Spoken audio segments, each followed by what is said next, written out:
Welcome to Connections Radio Show, where we talk about ideas that matter. I'm glad you've made the connection and are with us today. I'm Lori Fitz, your host, and the goal of our show is to explore a wide range of topics that challenge us to see ourselves, our community, and the world around us in ways that get us thinking, get us talking, maybe laughing a little bit here and there, and perhaps inspired or challenged to do just a bit more because we made the connection. So our topic today is going to be about humor and how humor allows us redemption from tragedy and despair. Bring out stories, and those stories allow us to get a deposit back from life on some of the bad things that have happened to us. And we have a wonderful person that's joining us. But I want to first introduce Rick Bernardo, who is my co-host, who has produced the show today. He's got all of, and why are you pointing at your ears? It's my head. It's a point at the top of my head. Okay, well, that's Rick, and Rick that's what I do. Rick is pointing to himself, but he's also been very good about reaching out to some terrific people that he's been inviting to our show. And Rick, I'm going to let you tell us a little bit about who you've invited today. Well, this morning we have invited Gina Barreca, whom I came across with a book she wrote called They Used to Call Me Snow White, But I Drifted. And I had to find out who that was. And she's a University of Connecticut professor for many years. And all I knew for her for many years was that she was passionate about women in the workplace and humor and an English professor. And I thought, what could be better than that? And in the meantime, she's written all kinds of other books, including Babes in Boyland, about Ivy League history and academia.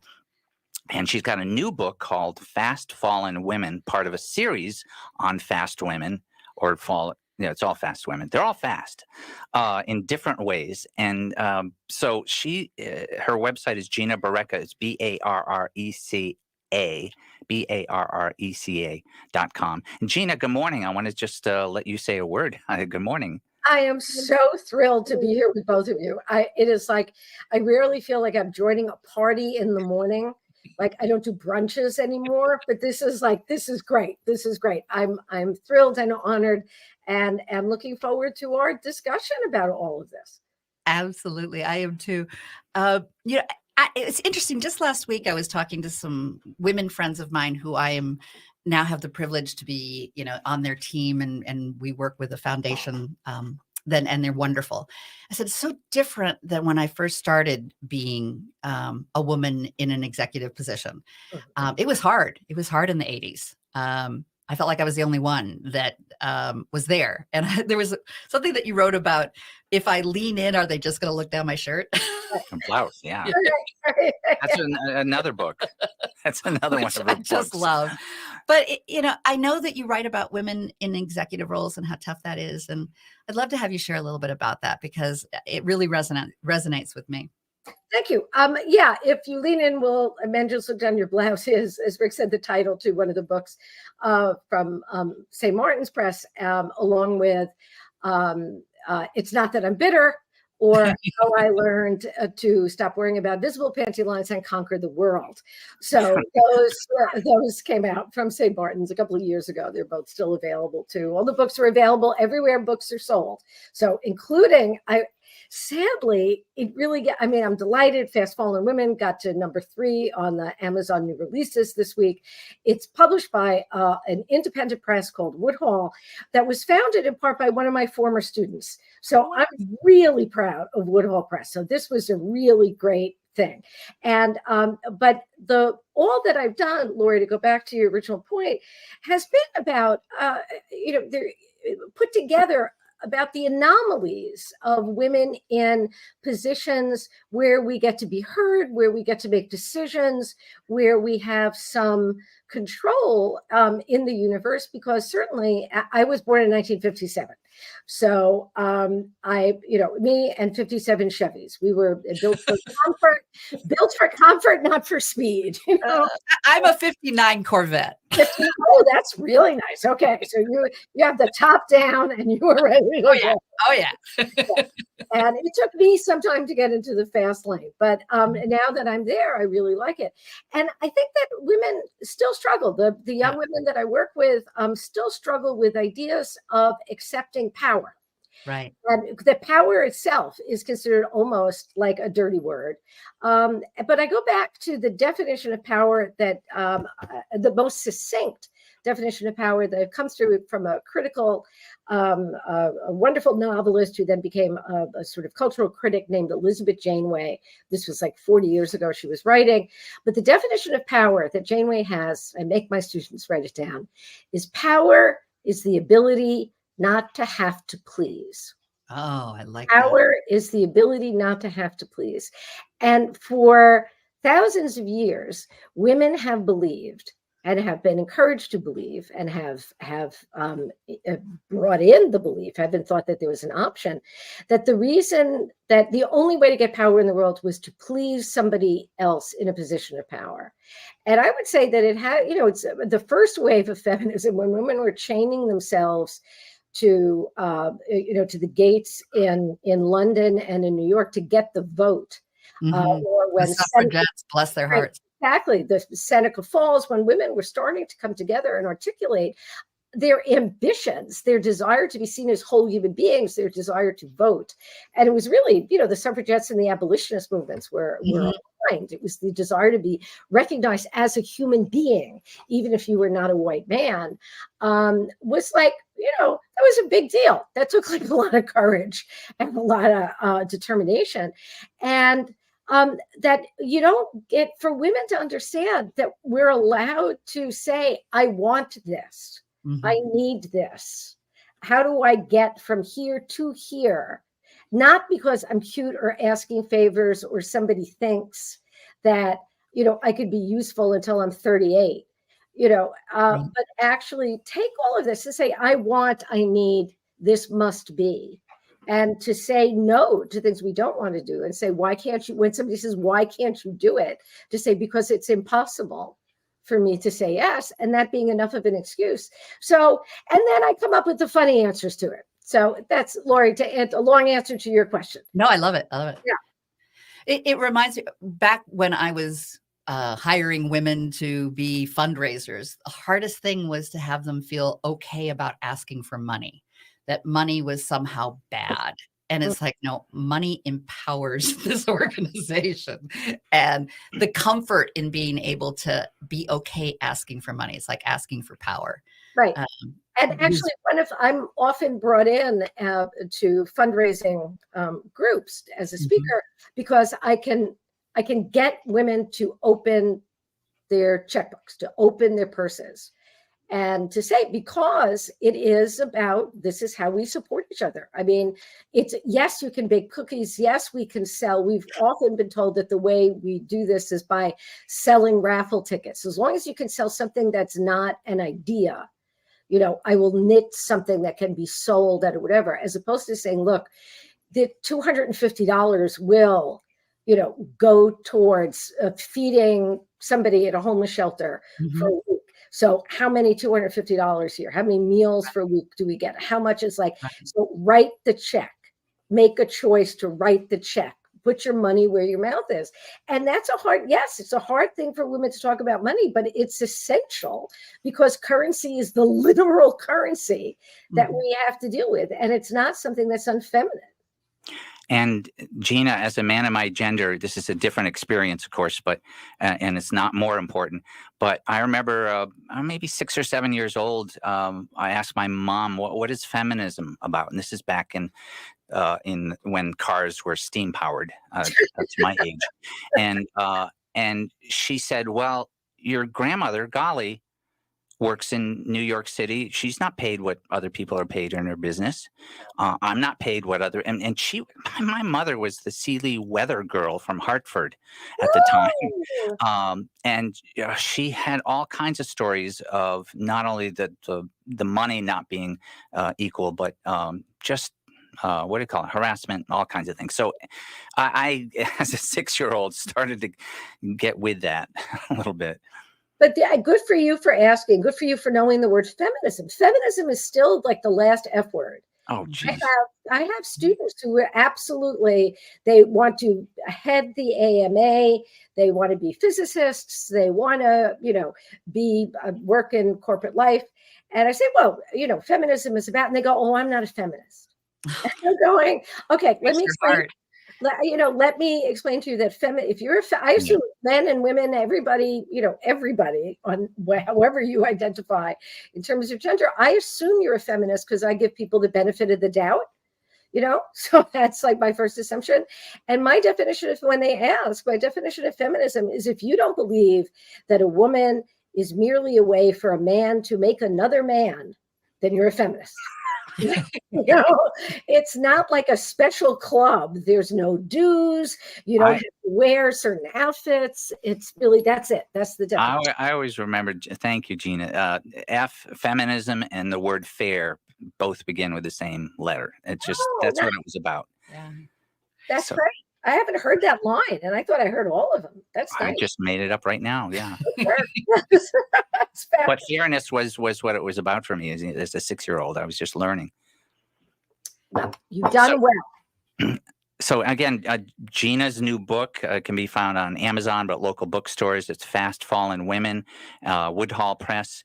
And I don't know, how much time do we have? I'm checking. We got another minute or so. Well, and I'd like to preview for the next segment. Yeah. Give us just a little overview, and we're going to go in a little deeper dive about your book and why you wrote your most current book. And if you want to just add one more thing about the beautiful cover of it as well.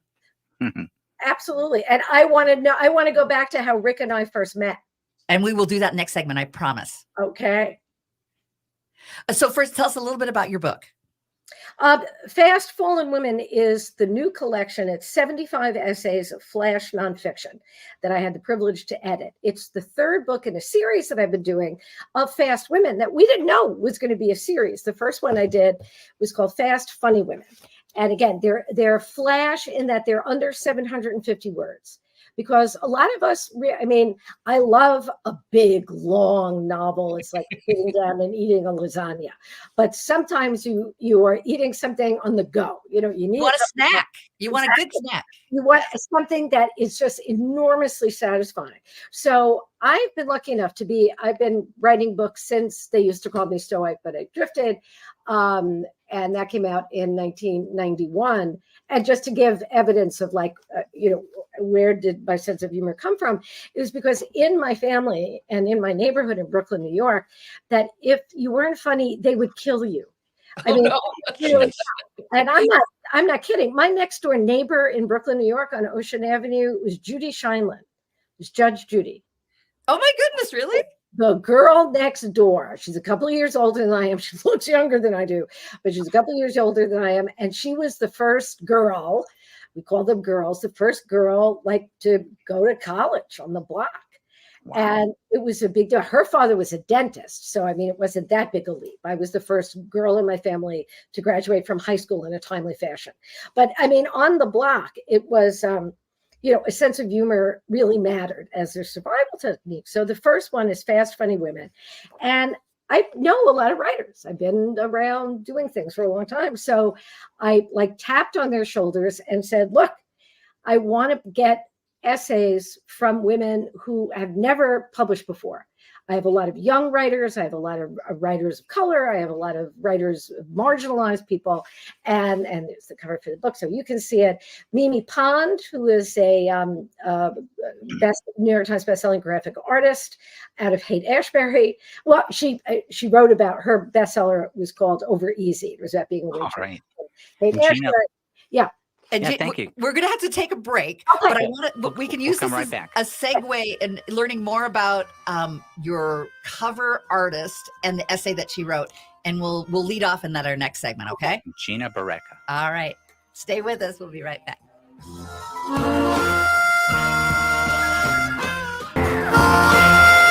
Welcome back to Connections Radio Show, where we talk about ideas that matter. And we are talking about humor, redemption, coming back from tragedy and despair, and being able to look at bad things that happen to us, perhaps in a new way that gets our deposit back. And to do that, we've got this amazing Gina Barreca who is joining us. And Rick Bernardo is my co-host, and you produce the show today. So tell us a little bit about it. Oh, we have the amazing Gina Barreca, not the other ones, with us today. Gina Barreca was hailed by many, including People magazine, as smart and funny. She's deemed a feminist humor maven by Ms. Magazine, and she's written 10 books and more, and all kinds of articles in Psychology Today. So, she's with us. Good morning, Gina. Good morning, everybody. Rick and Lori, I'm so glad to be here. Oh, you're wonderful to join us today. We were talking a little bit at the end of our last segment about the series that your new book is a part of. And just backtrack a little bit about us. Tell us a little bit about the series again. And then I'd love to hear about the essay that you were about to tell us about when we needed to go to break. Okay. The series is the Fast Women series for Woodhull Press. And the first book was called Fast Funny Women. And so they're essays that are under 750 words. So you can read them as you're waiting for public transportation, as you are sitting in a parking lot, as you are sitting on the John, as you are having a second cup of coffee, as you're riding in an airport, perfect. Riding in an airplane, and you're in the airport, and all of those good places. All of those moments, and they're all different. So the first book had Pulitzer Prize winner Jenny Smiley, Marge Piercy, who we all grew up reading, fabulous poet, Faye Weldon, who wrote the last piece that was ever published before she passed away earlier this year. Faye was like my fairy godmother. She wrote Life and Loves of a She-Devil. She was a brilliant novelist. She was great. Mimi Pond, who did the cover, is a New York Times bestselling graphic novelist. Liza Donnelly, who's a New Yorker staff cartoonist. Nicole Hollander, who did the Sylvia cartoons. Eileen Beckerman, who did Life Loss and What I Wore, which the Efron sisters brought to Broadway. I mean, and next to them are all of these new and emerging writers. And those go from 18 years old to 80 years old. There are lots of writers who've never seen, they've been writing their whole lives, but have never seen their work in a book with an ISBN number on it. In a book with a real cover. And that book did well enough. And also it has Judge Judy in it. Judge Judy wrote a piece and talks about the fact that her father was my dentist. I'm That's writing that down. the only way. Murray Blum is the only person who allowed me to keep my teeth for 66 years. We couldn't have afforded a dentist like Murray, but he lived next door. What was he going to do? Anyway, so, but the book did well. And so then we said, we'll do this again, because that's what you learn after a certain number of years. It's like that worked. So then we did Fast Fierce Women. And the latest one is Fast Fallen Women. And so this one has essays by Amy Tan, amazing Amy Tan, by Jane Smiley again. The Pulitzer Prize winner keeps, for literature for 1,000 Acres, keeps writing. Caroline Levitt, consistent New York Times bestseller. Bobby Ann Mason, who, fabulous writer. Honor Moore, philosopher, writer. Darian Hugy, who's just a poet and a novelist. It's great. And all of these young emerging writers that you're going to read for the first time and then go, oh my God, I'm going to read her for the rest of my life. And it's all, the latest one is about being fallen. The fallen woman is the woman that we've been paying attention to, I think, since Eve. Yeah. Since Eve said, I wonder what this tastes like. Curiosity killed her. Right. Curiosity, desire, and not following a diet. Okay. That's how you know God is a man. People would say, well, as a feminist, don't you think God is a woman? And I say, absolutely not, because no female God would put an apple in front of you and say, don't eat it. A female God would have said, it's good for you. It has fiber. It's sweet. You could put it in a pie. It'll help your teeth. So the male God says, here's something lovely. Don't eat it. So the first instruction women got was to diet. That's a male God. So, Gotcha. Yeah. I just love it. And Gina, so just to draw another circle, I had mentioned before when I first saw the book, they used to call me Snow White, but I drifted. I was writing and getting an ethics degree, basically, a graduate degree, but also doing stand-up comedy and directing public health programs and all kinds of things, like you do all kinds of things. But I made a point to try to follow up on how do I meet this woman, Gina Barreca, but also let's go to the present. I've been fascinated by Mary Magdalene, by the way, speaking of fallen women. She's being resurrected as one of the pillars of the early church, not anything fallen at all, just one of the original apostles, basically is what it was. So we're probably going to do a program on that in the future, but that history is fascinating about how women can be conceived, so to speak, and projected or portrayed. But this would change everything. She was just a major powerhouse in her day. Absolutely. I mean, all of these figures, these women who are part of the early church, and the women who continue to be part of all religious communities. Not you and I were brought up Roman Catholic, right? And Lori, I don't know if you had a different background, but actually Presbyterian. She knows what that is, though. Right. But I went to a Catholic church here in town for many years because I love that church. So yeah. yes. Oh, Yeah. good. And that's what I mean. Church should be. I mean, it should be pageantry. I'm a recovering Catholic. It's like being an alcoholic. You can't be anything else. But even to start for me, because I walk into churches and I cry. Because all I saw, again, growing up in Brooklyn and in this Sicilian family, women went to church to cry. Women would kneel down and begin weeping. And these are women who led basically spotless lives, but felt guilty about everything. And because women, anytime, again, you wanted something different, it was somehow a betrayal of what you were supposed to be. A good woman wouldn't want to do this. And so, Mary Magdalene was fierce, was fallen. She is with Eve, the original fallen woman. And for her to be raised up by the church, I think is real. I like to think the church is getting better. For me, there was one lesson that the Catholic Church taught girls my age, which is to remember that sex is something dirty and disgusting that you save for someone you love. That's a gift. That's a good way to frame it right there. And that's 36 years. Somebody you really love. Yeah, and it takes just 2 hours in an afternoon, in a buffet to make that change, to go from a sin that will put you to hell to a sacrament that will save you as long as you're good at it. So that was always a little tricky for me. Yeah, it's a transformation. It was a little hard to get that across. But it was, I like to think that things are changing. But it seems like it's also part of what you've talked about is there's that's very painful. I mean, to be told that that's what your sexuality is and should be. And you are able to reframe through humor by being able to take it just a slightly different and go, this is ridiculous, right? Let's just put out how ridiculous this is so that we can reclaim this in a new way. Well, the book is dedicated to women who lost their virginity but kept the box it came in. I think I'm allowed to say that. I love that. No, it's a great phrase. Yes, you are allowed to say it. But we're allowed to think something else when you say that. And I dedicate it to my mother, who was had sex before she was married.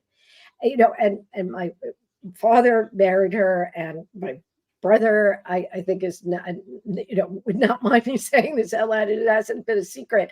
And I remember, and then, for me, I asked her at some point when you're 11 years old and you say, I didn't ask to be born. She said, I didn't ask for you to be born. I just wanted to have sex with your father.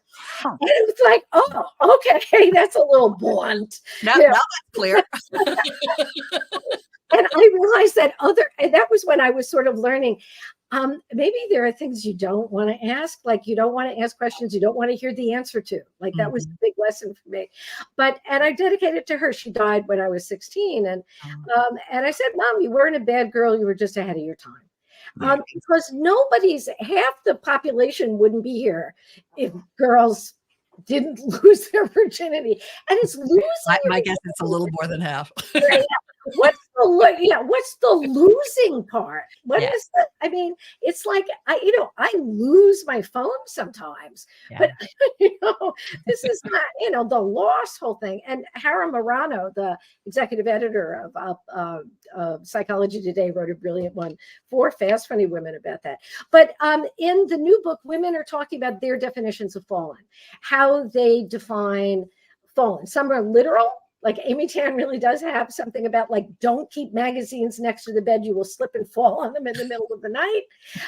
But she also has a wonderfully evocative line about lift your hem, which I think can be read a lot of different ways. And the ways people talk about sexuality, about having children or not having children. Is defined. There's a lot about motherhood in this, and about being a good mother or a bad mother. There's a lot about family relationships and being included in the family or exiled from the family. So Fallen, it's really, this is a very, it's an emotionally charged book. There's a lot, yeah. And we need to go to break again.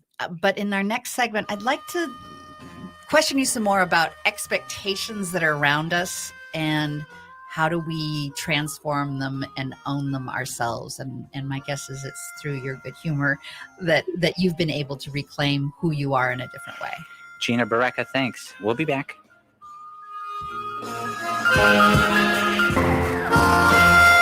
Welcome back to Connections Radio Show, where we talk about ideas that matter.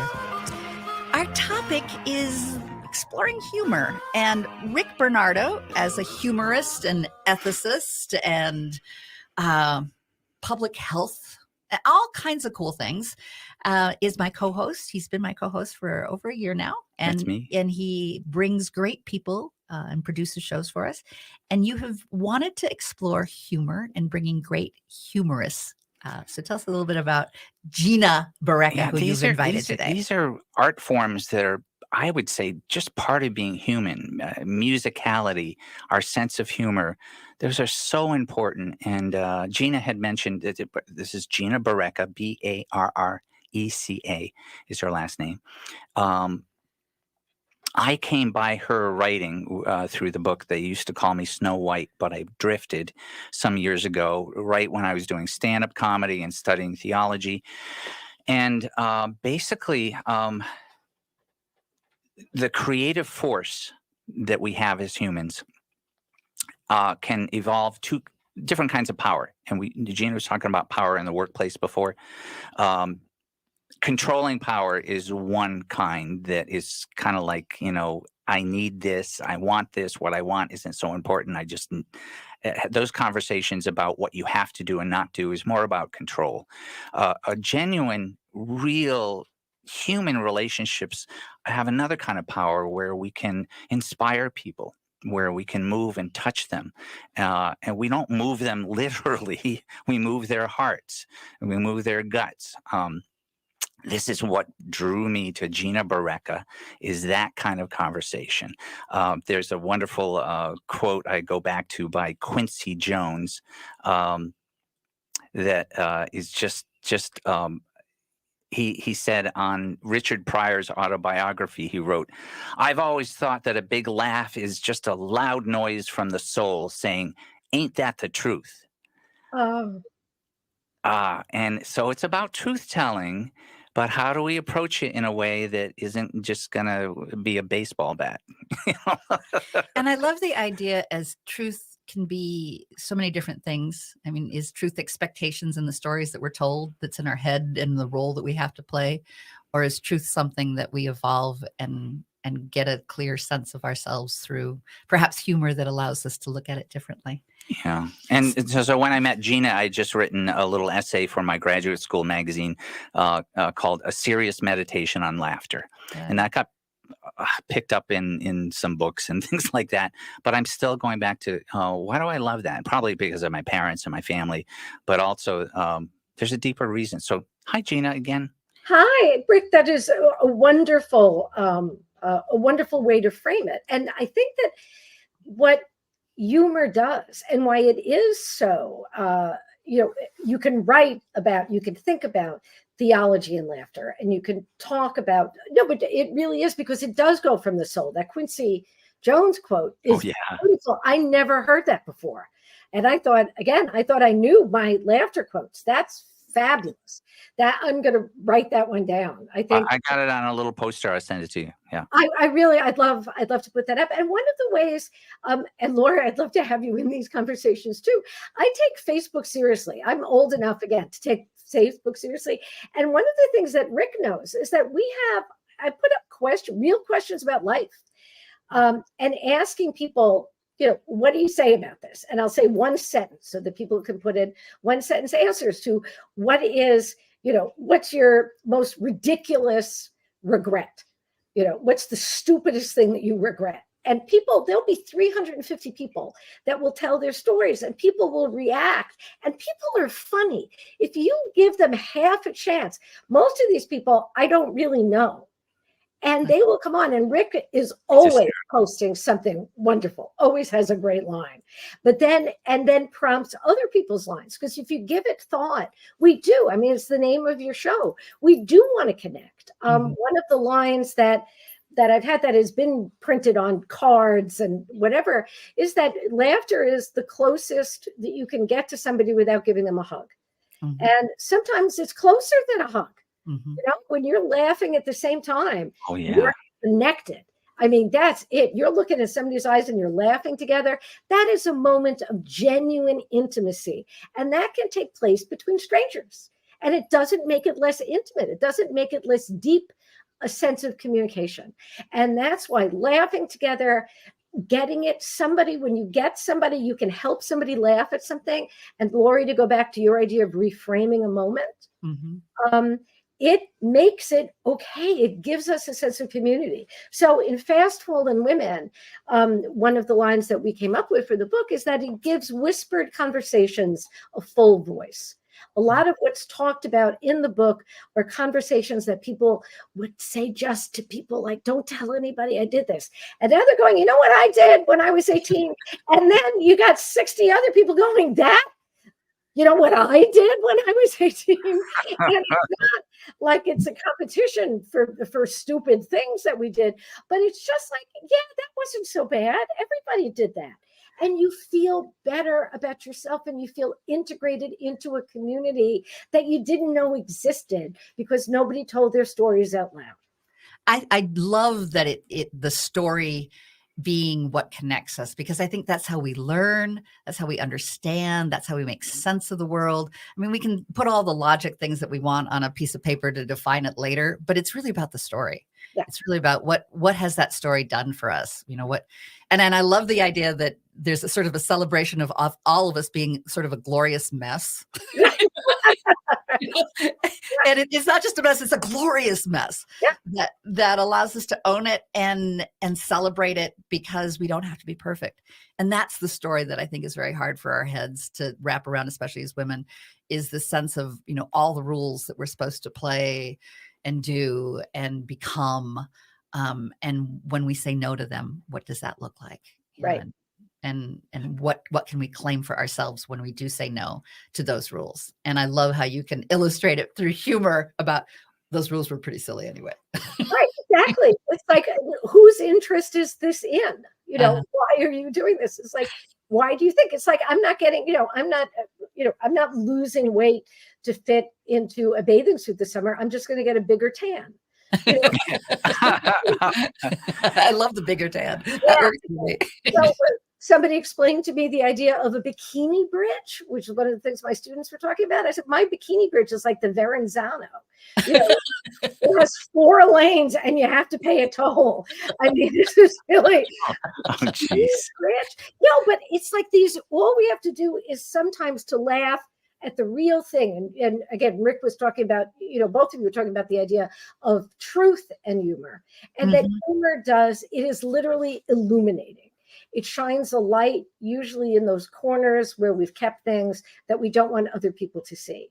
And like anything that's scary, once you turn a light on it, it turns out not to be a monster.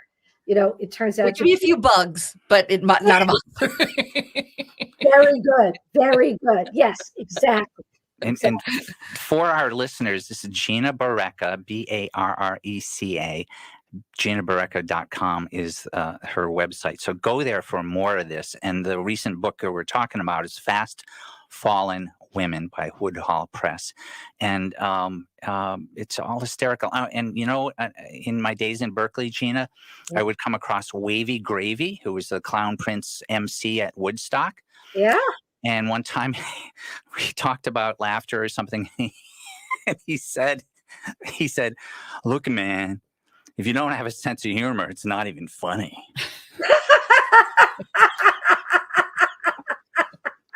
Okay, that has to be on a bumper sticker. That's really fabulous. He was pretty funny. He's still doing wonderful things, as is Gina Barreca. Oh, yeah. Well, Gina, we do have a couple more minutes here, and our next segment, I hope that we can touch a little bit about feminism in academia, because that's something that that you have explored, what that means. Tell us a little bit about it and kind of give us a preview so that we can talk in our next segment about that. Okay, the idea of feminism still is a dangerous word in our culture, and it was dangerous for more interesting reasons 30 years ago when I first came across it. And now it's become something that people are worried about using, and not in a fun way. Mm-hmm. And so I'm in academia, I know I needed a day job, and I had no idea I was ever going to become a teacher. And I love teaching. I really do. I love dealing with people of different ages all the time. And they keep me on my toes, but they also teach me about what's going on in the culture now that I need to have access to, that I otherwise wouldn't if I weren't introduced to these ideas by them, and that they worry about. I have men and women coming up to me saying, "I'm not a feminist, I'm a humanist," and I'm going, that's different. Okay, it's nice that you're a humanist, but we do need good feminists out there. Right. Yeah, and I also want to tap into, and I know the next segment is a little shorter, but I'd love to have your reaction to what's happening in education today. I mean, there's so much that's being taken away from what we want to be able to have the next generation learn and grow and know about. And it's scary, some of the things that are happening in terms of our education. I would love to hear your perspective on that. But with that, we got to go to break, and we'll be right back just after a few commercials.